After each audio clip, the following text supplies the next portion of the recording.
Good evening and welcome to this webinar event in our school's Civic Discourse Project. And this is the first in our new series this academic year on race, justice, and leadership in America.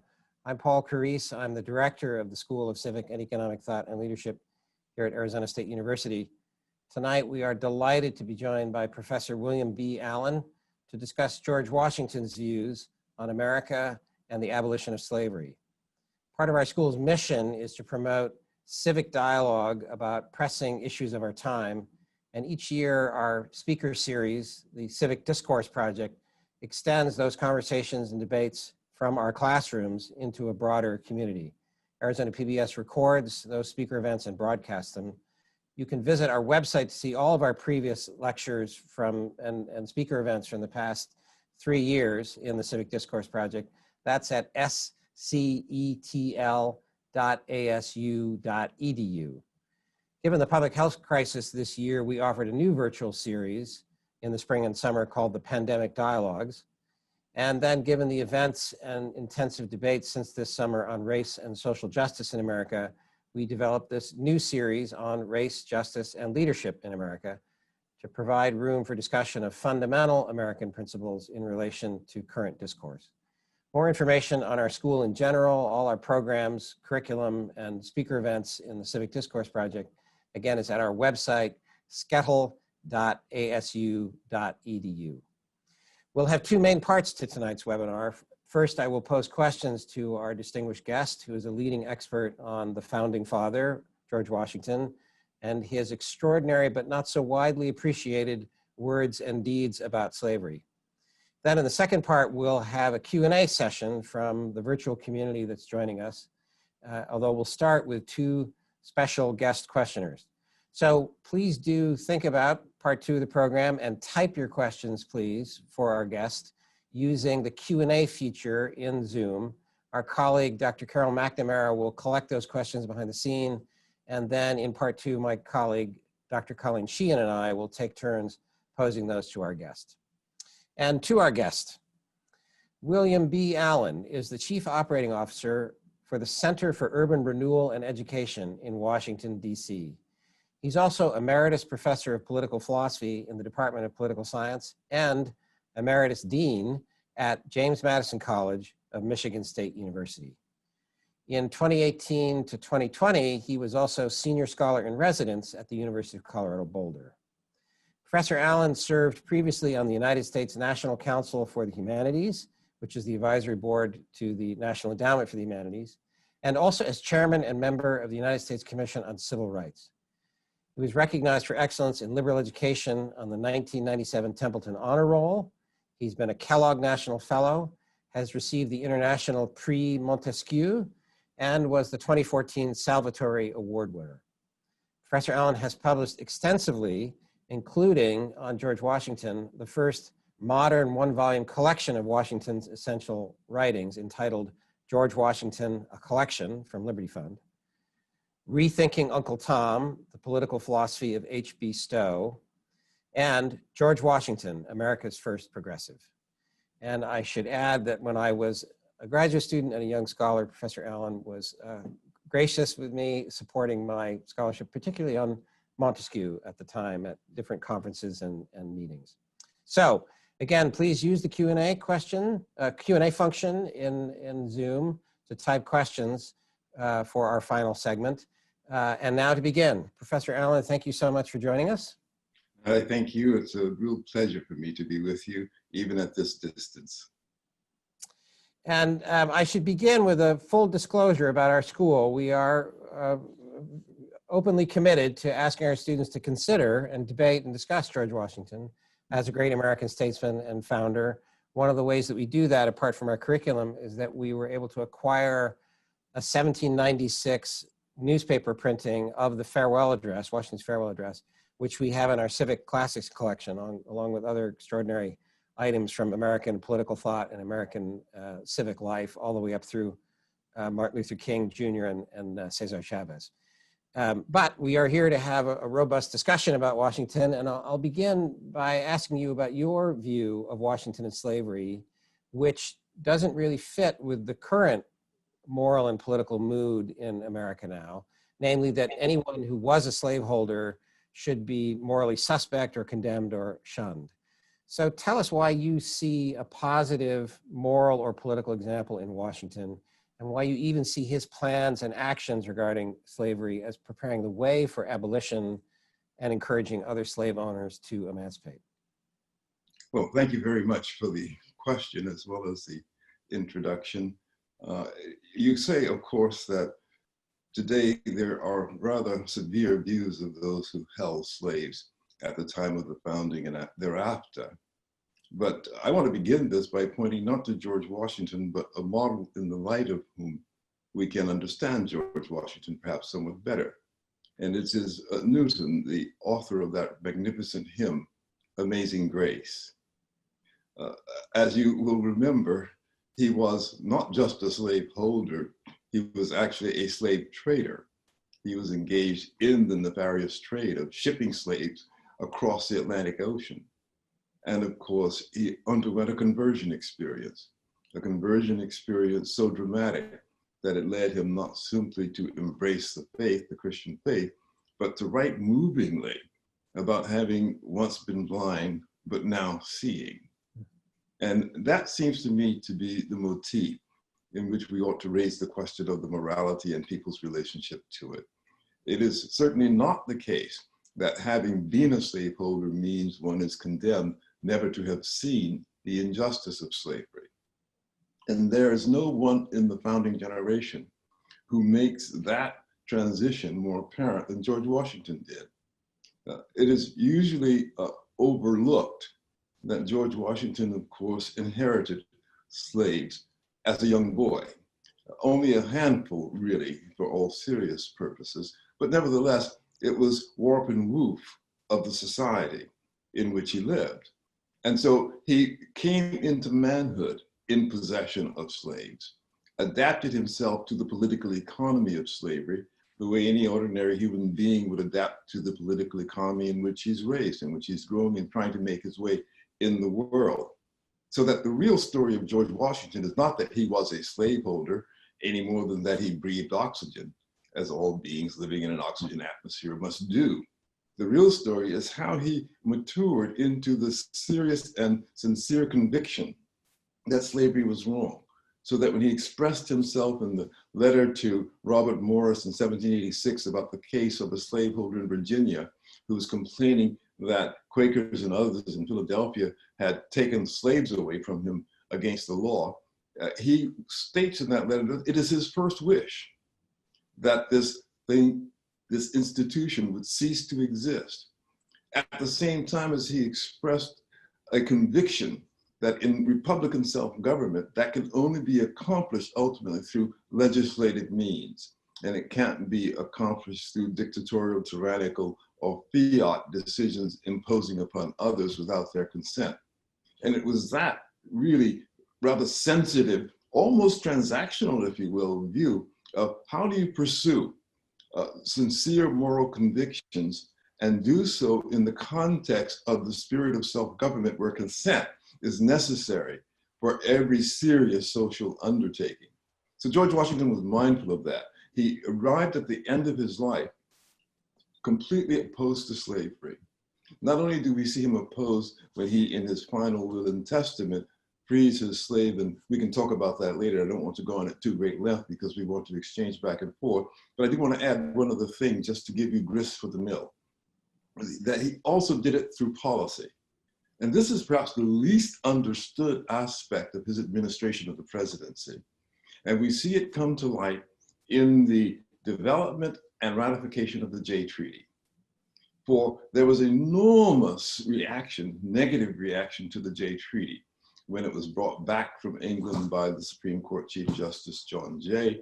And through 1795, 1796, it created a fraught political environment, one that even seemed to endanger the accomplishments of the Washington administration.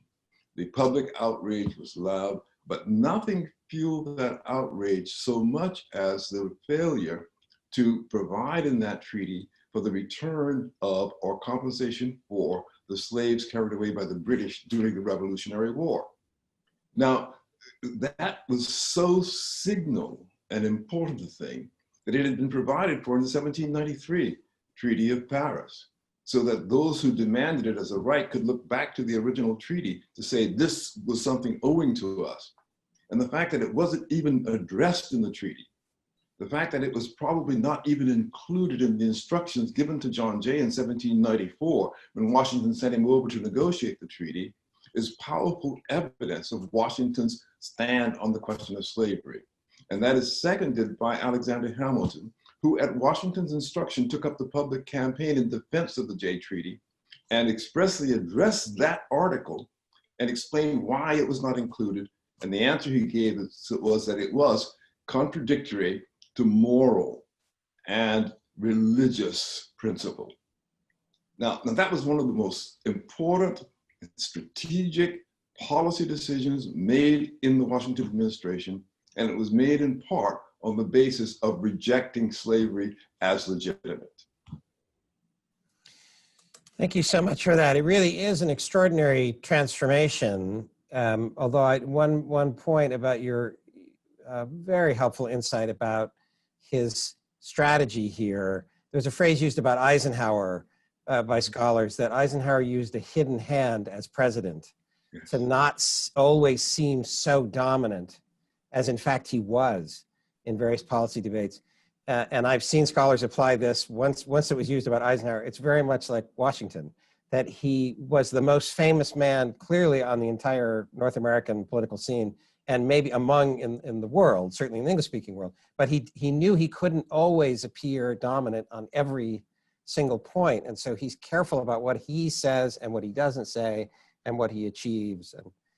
And, but I want to ask you about this transformation. We know that he has extraordinary experiences as the commanding general of the American forces in the Revolutionary War. He travels to the North and he encounters in New England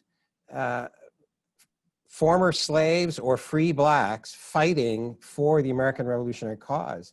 And he has to learn from officers like Hamilton and John Laurens that he has to accept this. He's never encountered such a thing like this, but he does. He learns and he accepts this. And so he actually becomes the last commander until the Truman administration to be commanding integrated forces of troops instead of segregated American troops.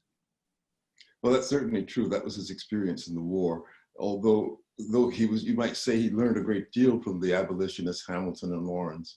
It's important to remember that Laurens was a South Carolinian, which gave him even more authority to speak on the question in some ways than Hamilton would have had.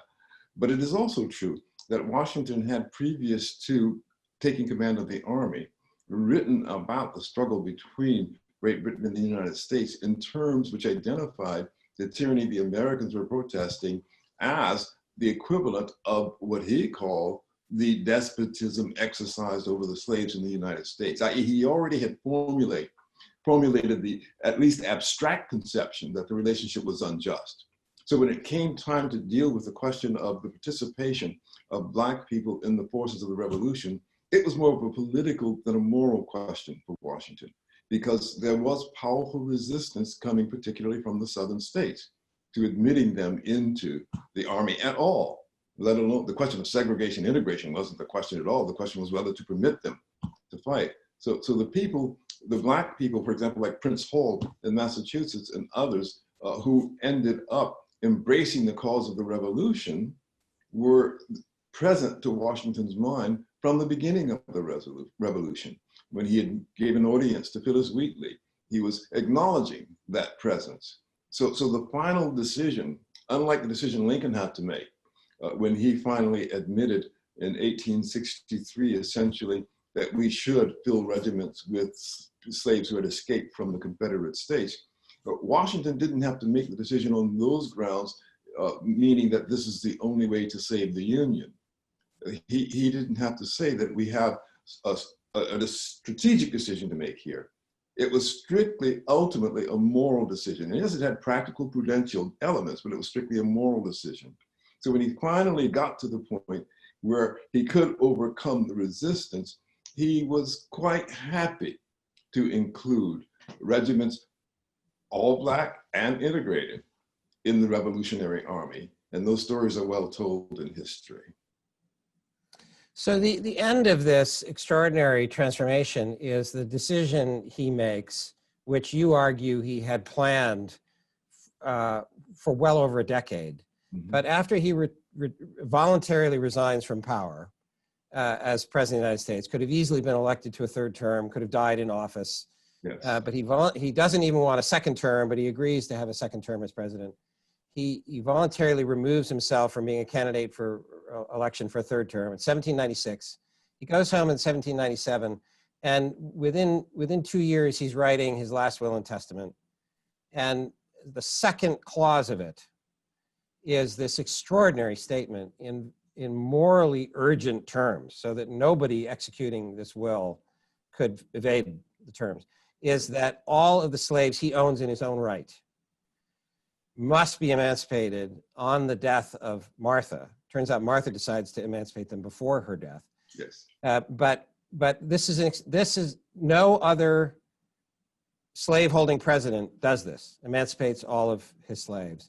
In fact, I was reading recently, no other member of the Constitutional Convention who was a slave owner emancipated all of his slaves. Yes. So, but on the other hand, it takes a long time. So explain for us why it was that he's made this moral conviction in the 1770s, strengthens in the 1780s, but it takes until this will written in 1799 for him to explicitly state, even privately, that he wants to make a public statement as well as a private statement about abolition of slavery.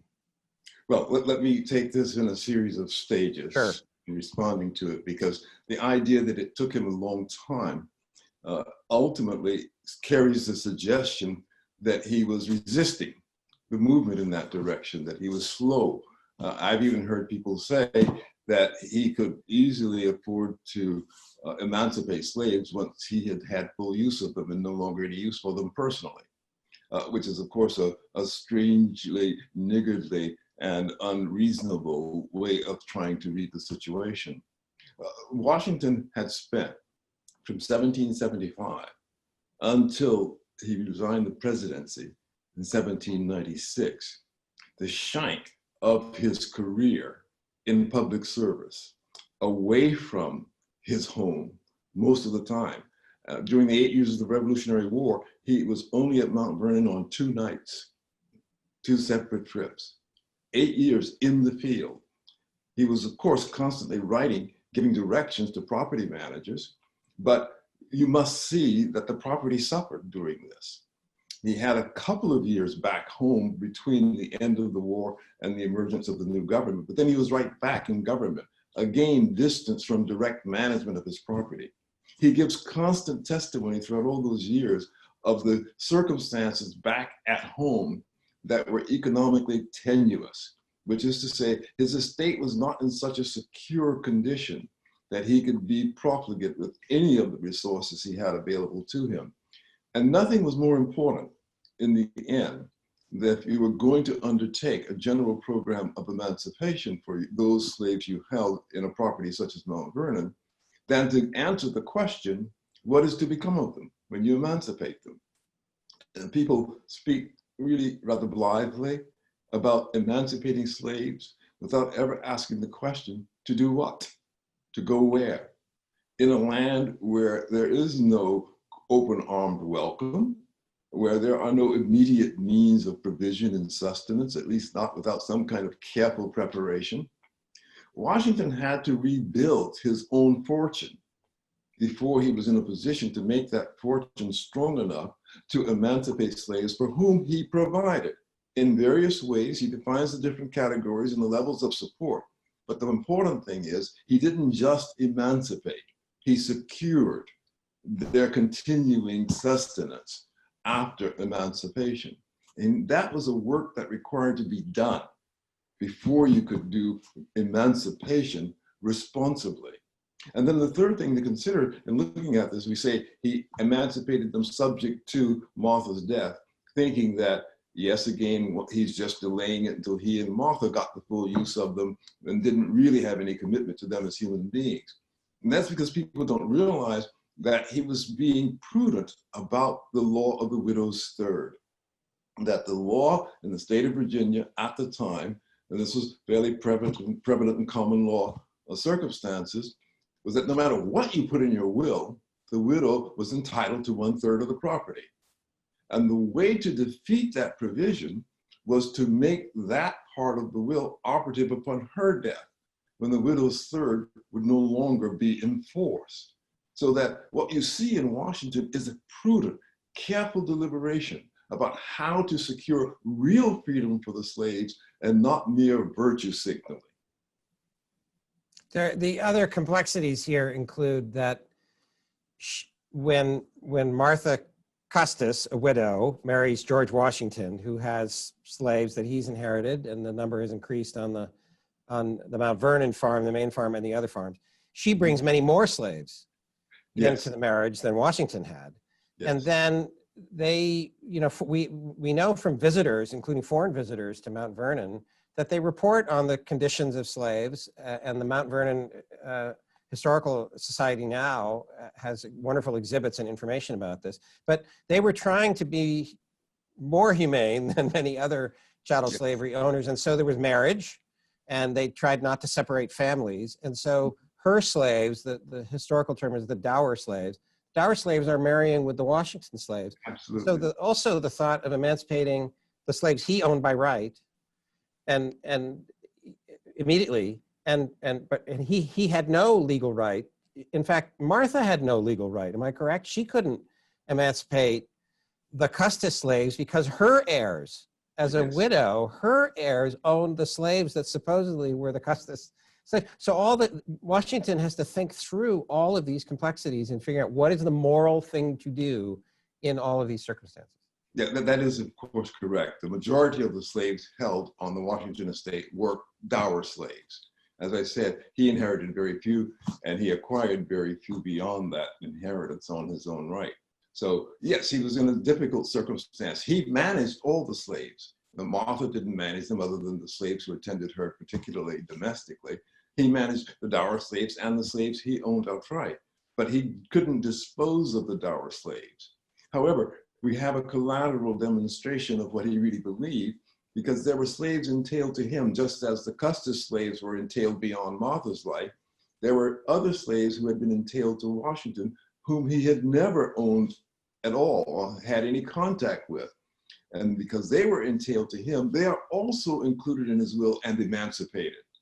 So that his move to emancipate extended beyond his immediate contact and responsibility, but all his legal entitlements, which meant he was making a statement about slavery itself and not just particular slaves. If we wanted to see him treat of particular slaves, we would see what happened with Billy Lee, who spent 8 years in the field with him, and who at the conclusion of the Revolutionary War received from Washington an offer of his liberty, which Billy Lee declined.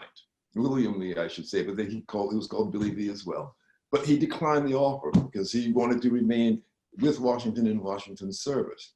So that when Washington finally is emancipating slaves, he's doing so in a context in which there is no opportunity for the slaves to decline the offer. So it is the political economy of slavery that's really in discussion here, not the moral character of George Washington.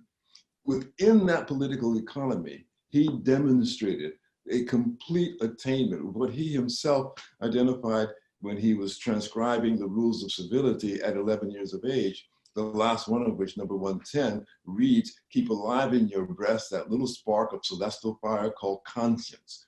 These were acts of conscience on George Washington's part. Now, you have written, and many scholars have written, of course, that this is a man who is so famous and so influential in America that he's referred to as the father of his country during his lifetime. And the District of Columbia is already being talked of as Washington, the District of Columbia, in his lifetime. He's not even dead. Yes. And he knows we also know from his writings and others, he's very conscious of everything he does and doesn't do from the time he's a successful general in the war, winning the war. So your theory is that he hoped that these very careful steps, and especially this last dramatic step, would have a great effect, or would lead to more broad consideration, including among Southern slaveholders, of emancipation, gradual emancipation, abolition. So would you talk about that? Oh, yes. I mean, there you touched the central question of his whole life and his whole contribution to the nation. Because what we must understand is that he quite self-consciously understood that you couldn't shape a nation by command. That when he said we have a national character to establish, he really meant that it had to be accomplished through the agency of the people themselves. And one could, of course, inspire, but one could not command the accomplishment of a national character. So what we see at the end of his life with respect to slavery is what he signals in 1782 in the letter to the Reformed German congregation in New York, when he says, "The motive that induced me to the field was civil and religious liberty." We see the same thing in his letters to churches throughout his career, particularly in the first years of the presidency. He reiterates these every chance he gets to raise a standard of moral rectitude. He does so. And he does so with the expectation that that will spread itself throughout the community. And that's why the eulogy, which I most turn to and admire of George Washington, was that which was given by Bishop Carroll in Baltimore. Because Bishop Carroll goes back to the demonstrated commitment to religious liberty and to non-discrimination, which for what had been, of course, in the state of Maryland, an ecclesiastical polity, you might say, a very important question. But people were able to perceive that in Washington. And Carroll refers to him as the father of the country, among others at the time, precisely because of that kind of demonstration. And thus, when you come to the end of his life, we say it's a private act, but it is, he knows, a public act. Remember that last will occurred just before his death. There were actually two wills, and he gave one to Martha to consign to the fire. The first will he had prepared earlier and had some legal assistance with. The second, he developed, compiled completely on his own, in his own hand, and that was the one. We do not know if the emancipation provision was included in the first, though we have good reason to think it probably was. So what he's done in the second, which you emphasized in the very first question, is to wrap it in such emphatic direction to make it utterly unbreachable. And it's almost as if he were issuing a papal anathema to anybody who would dare to rescind from the provisions of that will. The opening clause of the will that he writes entirely by himself is, "In the name of God, amen." Then he pronounces his own name. Then he has one issue. And then the second issue is this edict that the slaves in his own right must be entirely emancipated. Yeah. So it really is charged with moral fervor. And remember, it is a public document. It is to be recorded.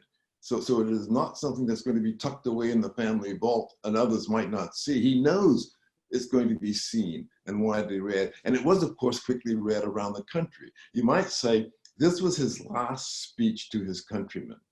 And you know he means it that way because he not only talks about slavery, but he talks about education, the importance of education in a republic in the will, reiterating themes from the farewell address and other statements that he had made. It was his last public address to the question. You might say it was his true farewell to his countrymen. There's the clause you're talking about is about the National University, which had been, he tried for more than a decade, he and Hamilton. And yeah. So one of the tragedies of American slavery is that I can recall, I thought I was fairly well educated as an undergraduate student in political science. At some time that I'm a graduate student, that I learned Washington emancipated all of his slaves at his death. And I'm thinking to myself, why? I'm pretty sure my father was a history teacher and had a master, I thought I knew some basic things about American history. And I mentioned to you that Frederick Douglass cites this in that famous speech from 1852, "What to the slave is the 4th of July?" He has a brief reference to this.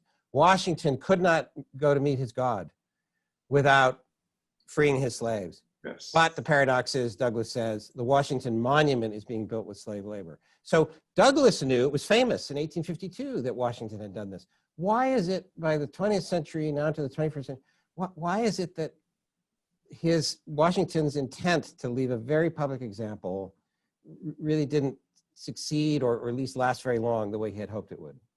Well, I would suggest, if you want the answer to that question, that what you want to do is to read Woodrow Wilson's biography of Washington. You will see it's not mentioned there.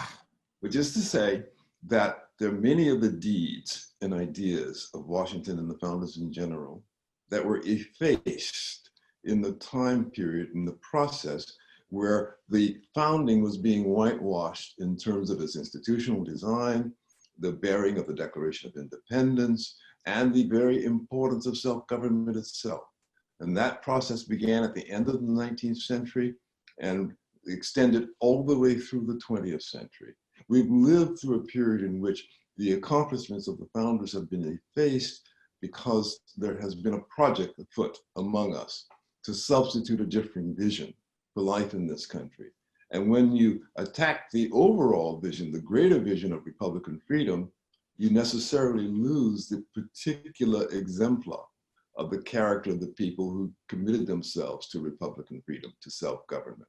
And so you no longer talked about these things because, as Wilson said of someone like James Madison, his mechanistic view was not suited to our times. And of course, everybody of the era was somehow subsumed in that dismissive characterization.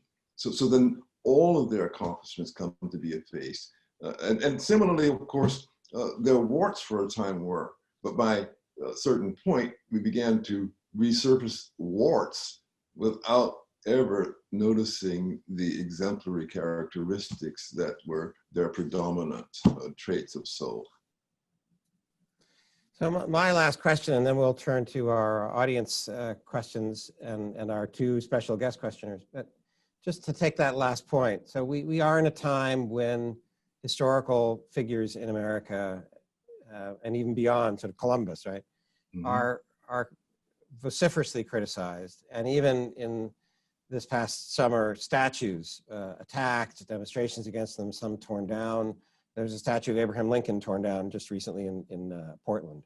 So it's moved beyond slave holders or people who were apologists for slavery or racism more broadly. So would you give us your thoughts on this idea that figures so extraordinary, like Washington, and some would say there isn't any, but like Washington, right? This person who did not do what Oliver Cromwell did or before, or what Napoleon did later, or what so many generals do, supposedly liberators, and then they hold office for life, right? And all the other ways in which, we wouldn't have a constitution for a federal union without Washington, et cetera, as you know, and have written about so eloquently. So what do we do in this moment when there are people saying, but he was a slaveholder and he didn't emancipate right away? How do we respond to that view that he should be banished in some way, shunned in some way, because he wasn't perfect? Well, I'm going to do this by way of an anecdote, which is not my typical way of proceeding. But there was once a symposium at the Smithsonian Institution at which the distinguished historian John Hope Franklin was delivering the keynote address. And the subject of his address was, of course, the Reconstruction era. And in reference to the Reconstruction era, he made the claim, a claim that had been echoed by people like the late Thurgood Marshall, among others, that the Constitution was of no value until after the Reconstruction Amendments were added. That we really didn't have a free Constitution until the Reconstruction Amendments were added to it. So they simply dismissed all the prior history of the country, any tendencies in the prior history that made the Reconstruction Amendments possible. And so as we went to question and answer during that particular occasion, I asked Professor Franklin to explain to me, not pointing to the Reconstruction Amendments, what he can point to justify opposition to slavery. It's a very simple and straightforward question. On what principle do you rest the opposition to slavery without pointing to the Reconstruction Amendments? And he was unable to answer the question. What followed was an strange and embarrassing silence, and I had not meant to induce silence. I hoped to induce reflection, because there are several ways to answer that question. He could have spoken as Tocqueville did about the Christian spirit ever growing in influence in the world. And he could have said, that's where we get it from. But there's a reluctance to rely on religion in the more modern view of these things. And in the face of that, the only other candidate would have been to return to the Declaration of Independence and the Revolution. But he could not permit himself to do that. So the answer to these people is to say, you are stripping yourself naked with nothing to protect you if you reject the founding of the United States as a source of our commitment to the principle that all men are created equal. Well, thank you for this. And now I am delighted to introduce our first special guest questioner, Dr. Colleen Sheehan, who is now a colleague of ours in the School of Civic and Economic Thought and Leadership. She is a professor in the school and is our director of graduate studies, our first director of graduate studies. Colleen was formerly professor of political science at Villanova University and director there of the Ryan Center for the Study of Free Institutions and the Public Good. Colleen is in her own right a distinguished scholar of the American founding, including just two books that I'll mention, The Mind of James Madison and James Madison and the Spirit of Republican Self-Government. And this is also a little something of a reunion because Colleen at one time studied with Professor Allen. So Colleen, the floor is yours to question Professor Allen. Thank you very much, Paul. Bill, thank you so much for being with us, albeit only virtually, at my new home at Arizona State University. As the generations proceed, I have to tell you that Bill and I taught together, Paul, a course on Madison at Villanova. And one of our students in that class is actually online with us tonight, Lauren Altobelli, who I believe is now, has a new position with the Jack Miller Center. So, hi, Lauren. Glad you could be here.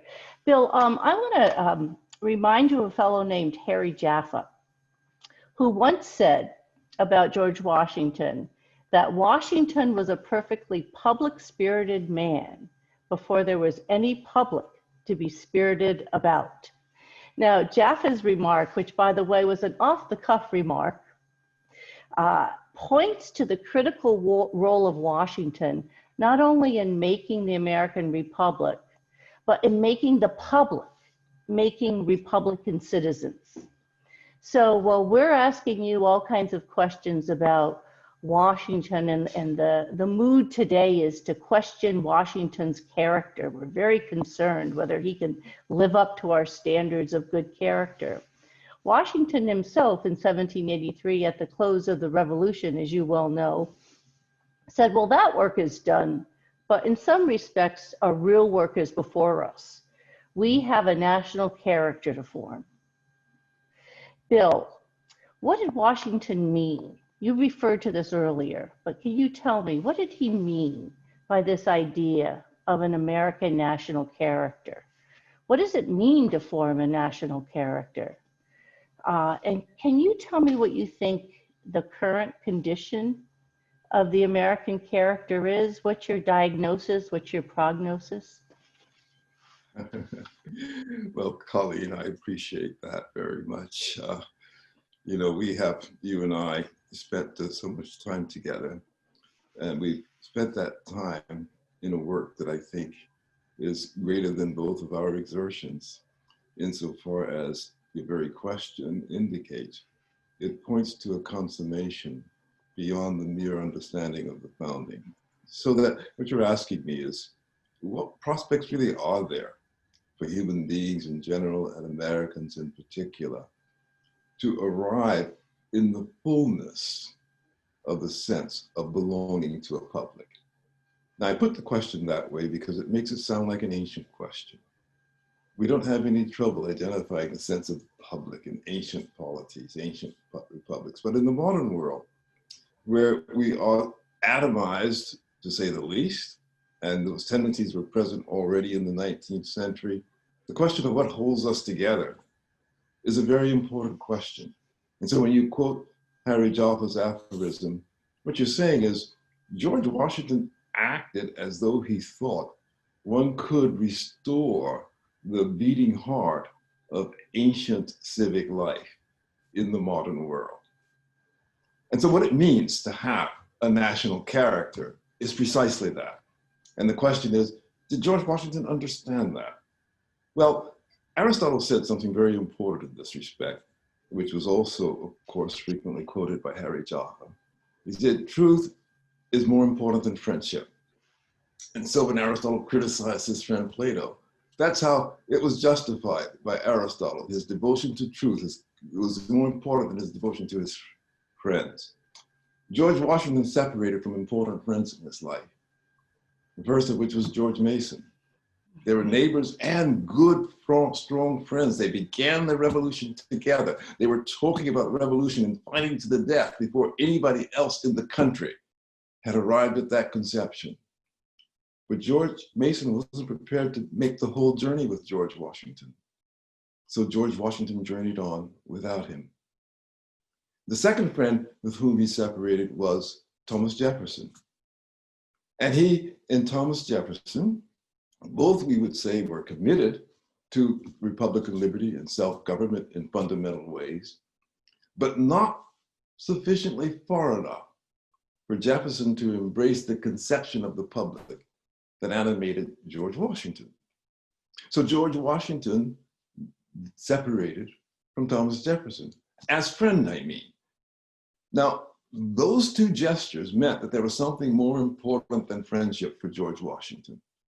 And the thing that was most important is what he conveys in that farewell address, the love of being one people. That's how he expressed it to his fellow countrymen when he left office for the last time.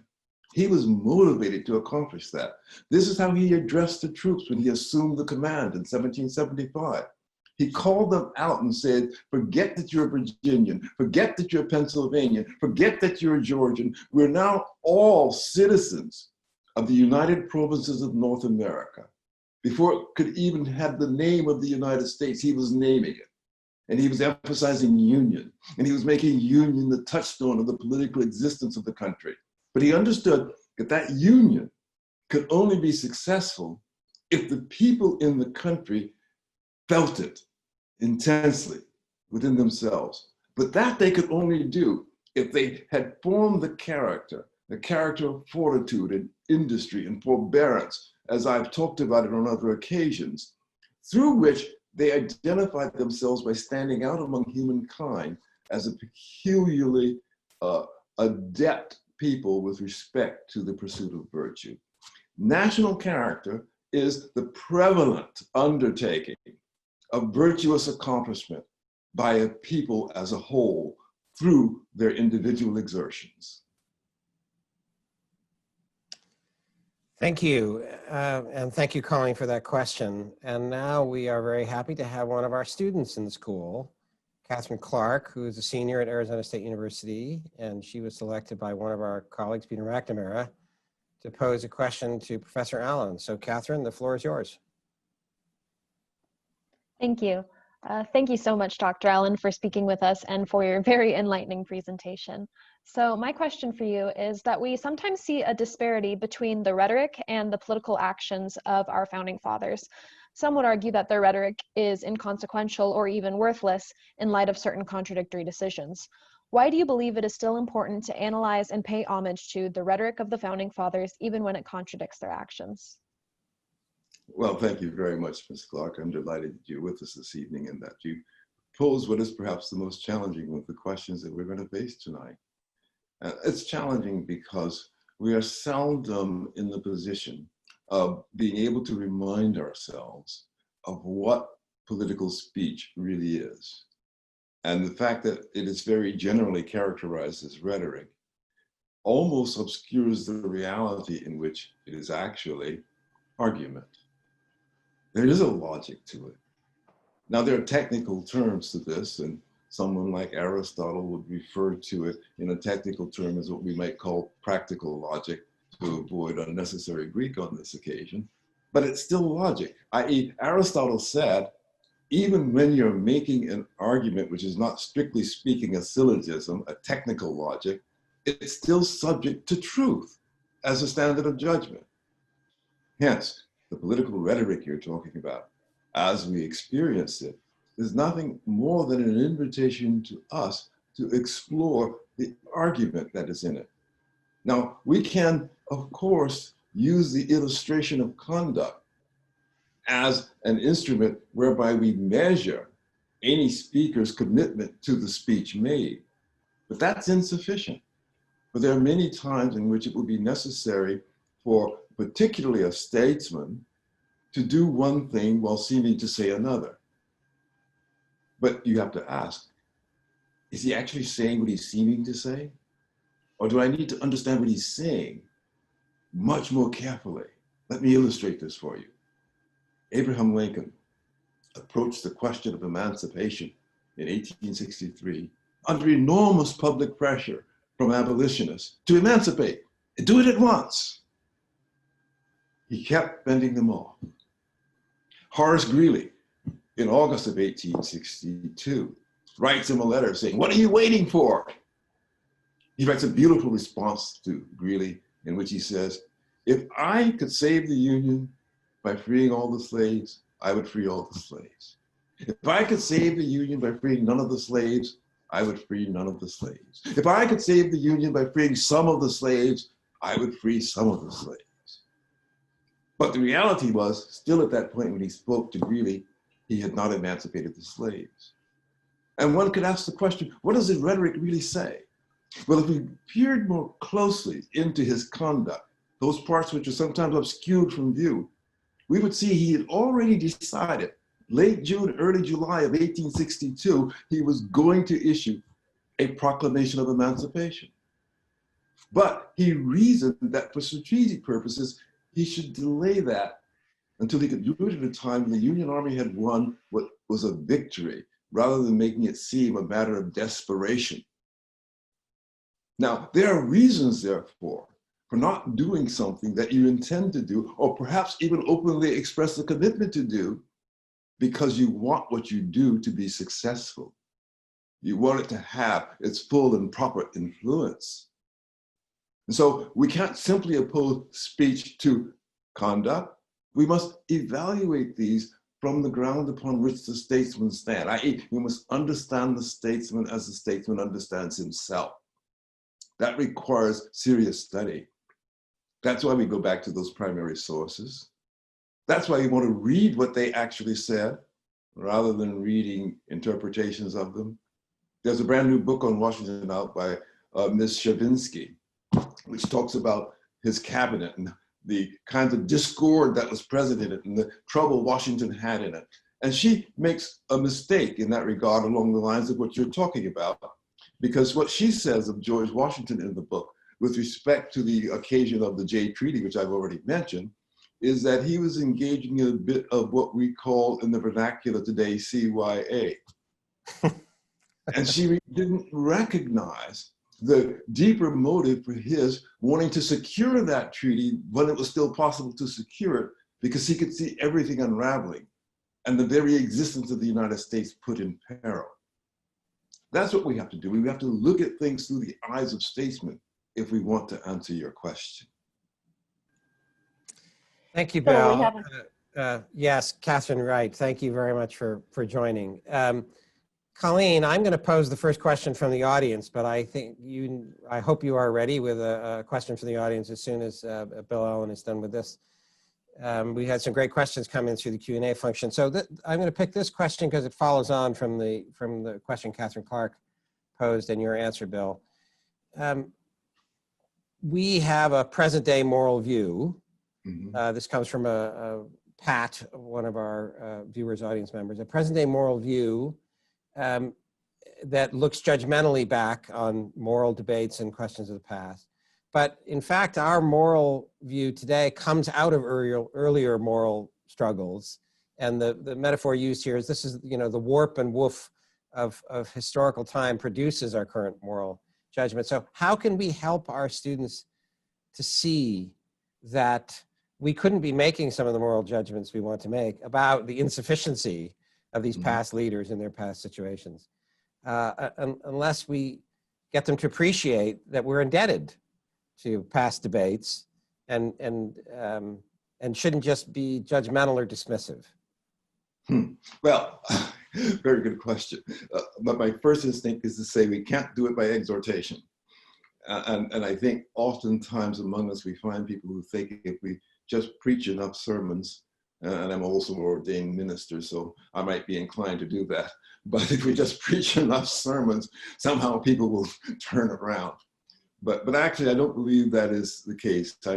I'm listening right now to, in effect, in my head, to Sayers, who makes the argument in her little essay on education, that there's a certain point in the education of children, somewhere between the ages of maybe 8 or 9 and 11 or 12, when they're exceedingly disputatious, that it is natural to them.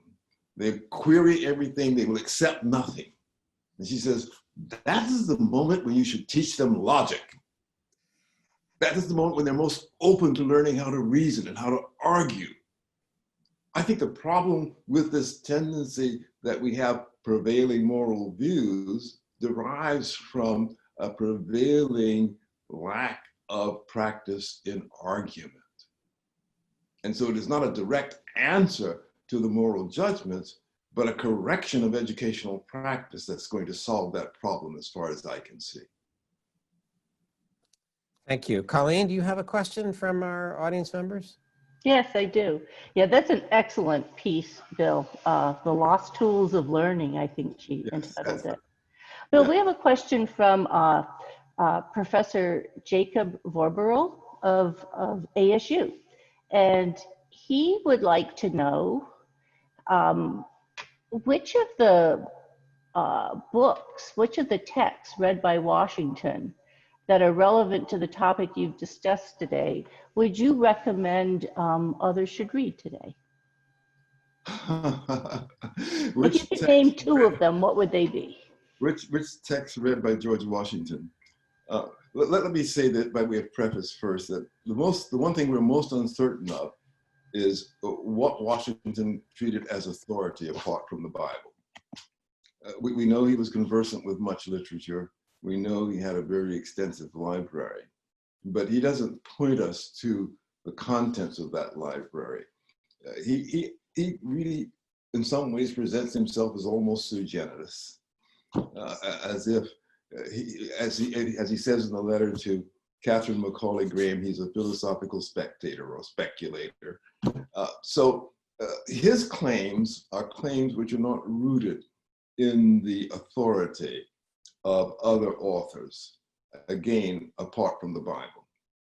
We only know that the Bible has that degree of authority for him because we can trace his resort to it sotto voce throughout all his writings.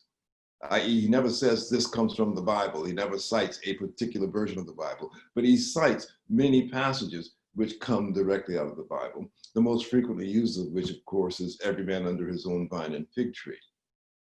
So that what that tells us is that this was something that in which he was steeped.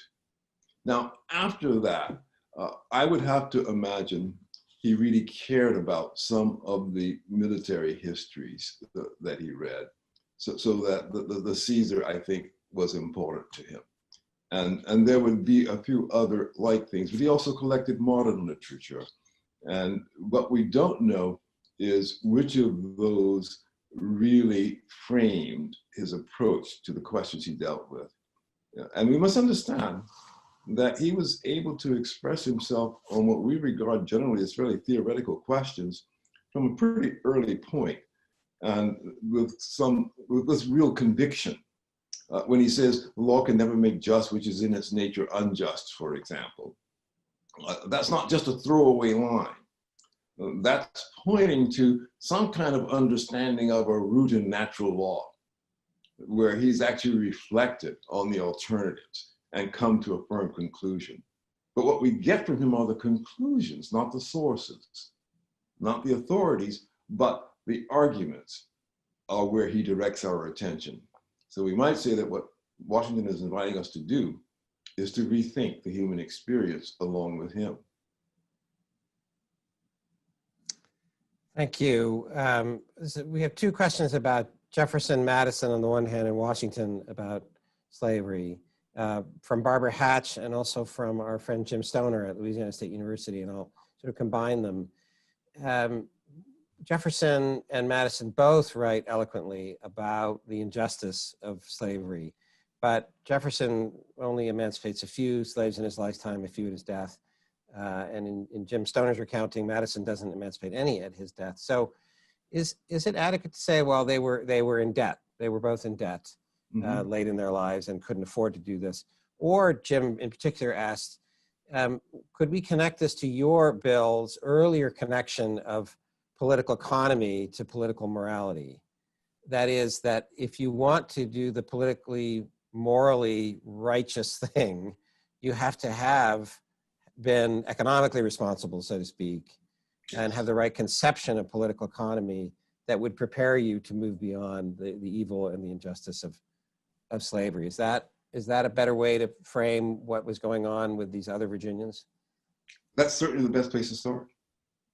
No parent who is impecunious can give his child a good start in life.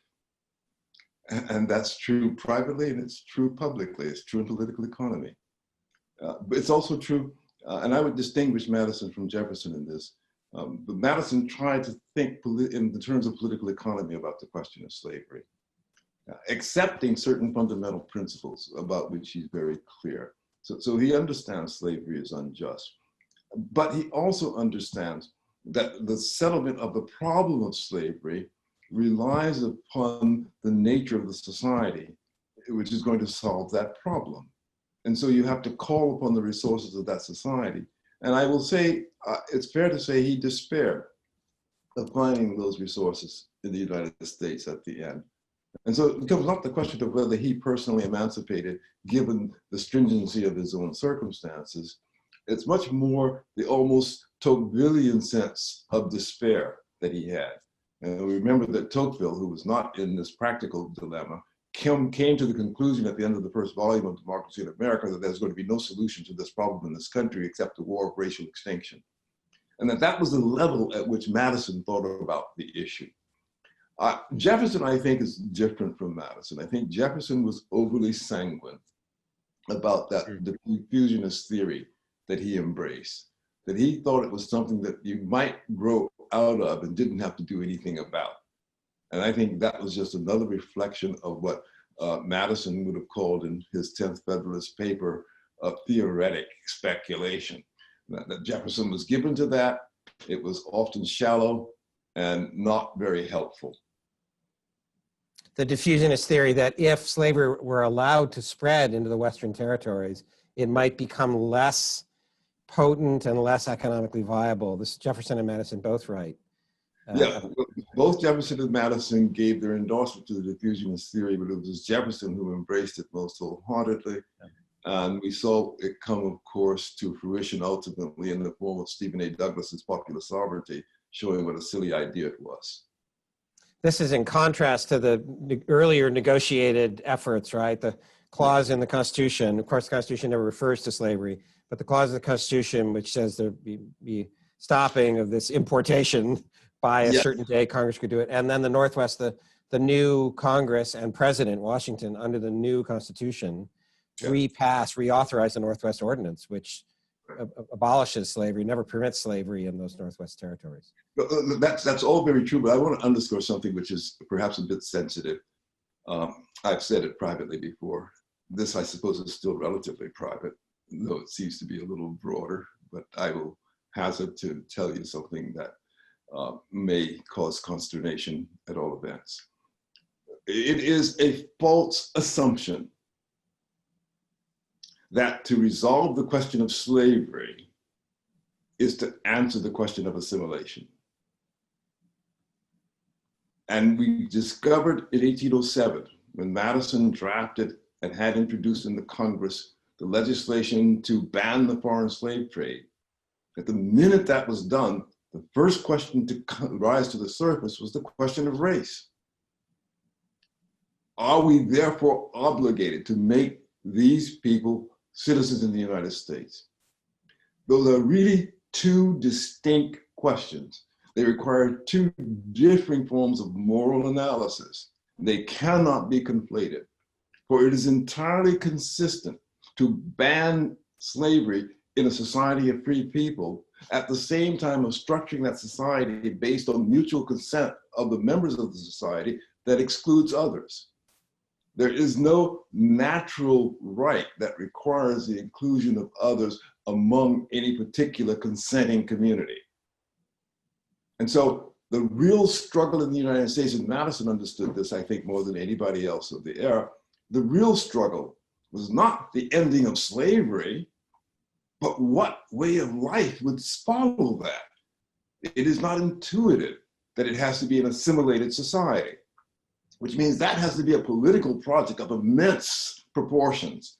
The kinds of proportions we see illustrated in Lincoln's walking very carefully around that question in the debates with Stephen A. Douglas, reassuring people that while we recognize slavery is wrong, it doesn't require us to embrace assimilation.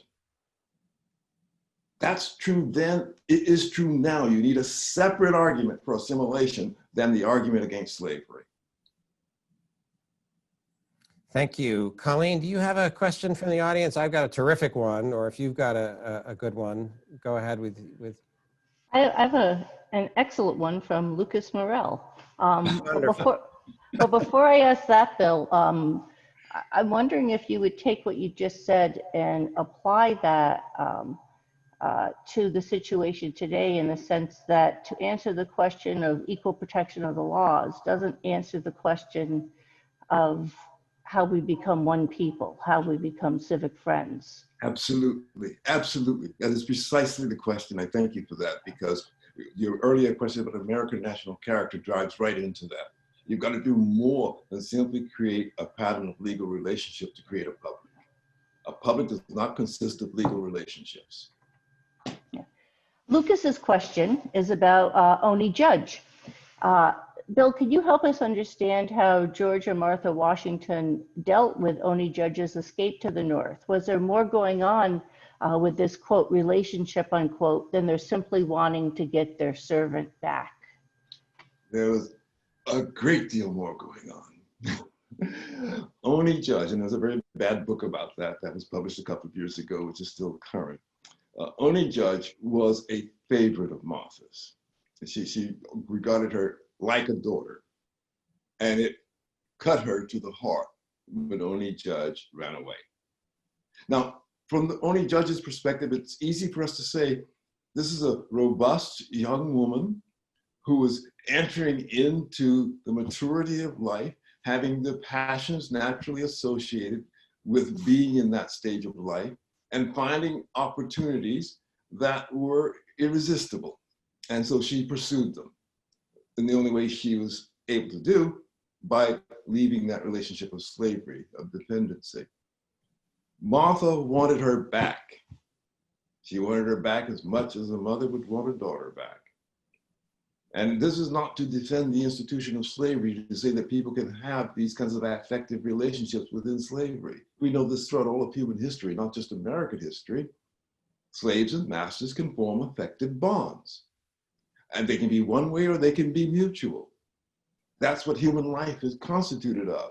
That welter of affective relationships that characterize the lives people live. Martha wanted her back. George Washington sought her to satisfy Martha, so that he set in motion, not greyhounds or slave hunters. He didn't follow that route. He didn't put runaway wanted with a description in the newspaper to bring Oney Judge back under duress. He did what he could in the way of private research, is almost the way he did when he was running the army. Sent his spies abroad, find her. They located her in Connecticut. And then he wrote to Trumbull, his dear friend, says, look, here's what I want you to do. I want you to go to Oney and tell her how much that we want her to come back. But she has to come back of her own volition. She's not to be forced back. That was the instruction Washington gave to Trumbull. So this notion that they somehow were disappointed slave hunters is absolutely false. It's part of the 20th century narrative that seeks to condemn the past without pausing to understand the past. Well, thank you so much. We unfortunately have run out of time. I do want to mention we have one great question in the queue, as I mentioned. Bill, you will remember this name. Our colleague now in the School of Politics and Global Studies at ASU, Oki Heheduru, Oh, who you hired some time ago as a young professor at James Madison College and Michigan State University. He had a terrific question. I'll relay that to you by email and reconnect the two of you. So I have a few, I have a few final remarks of thanks. Of course, we thank everybody who's joined us for this webinar, the first in our new series on race, justice, and leadership in this year's Civic Discourse Project. And we ask you to check on our website, scetl.asu.edu, to look for our upcoming webinar episodes in the series this fall. You just heard one of the names that we'll have, Lucas Morel, talking with us about Lincoln in November. But next up is a discussion with Randall Kennedy of Harvard Law on contemporary issues about race in American higher education. Then we'll have a seminar on Frederick Douglass, a webinar on Frederick Douglass, and then the webinar on Lincoln. So I owe great thanks to our colleagues behind the scenes who make all of this possible. First and foremost, Dr. Carol McNamara, our Associate Director of the School for Public Programs, Joe Martin, our Communications Manager, who I refer to as our Zoom wizard, and Morgan Raddick of our events team. Thanks again to Colleen Sheehan, our colleague, and to our student, Kathryn Clark, for posing terrific questions, and Colleen for helping me to pose the audience questions. And of course, we are very grateful to our good friend and colleague, Bill Allen, for sharing his insight and his wisdom with us for this hour and a bit more. So thank you to everyone for joining us, and we wish you well, and good night. thank you. Good night to you. Thank you, Bill.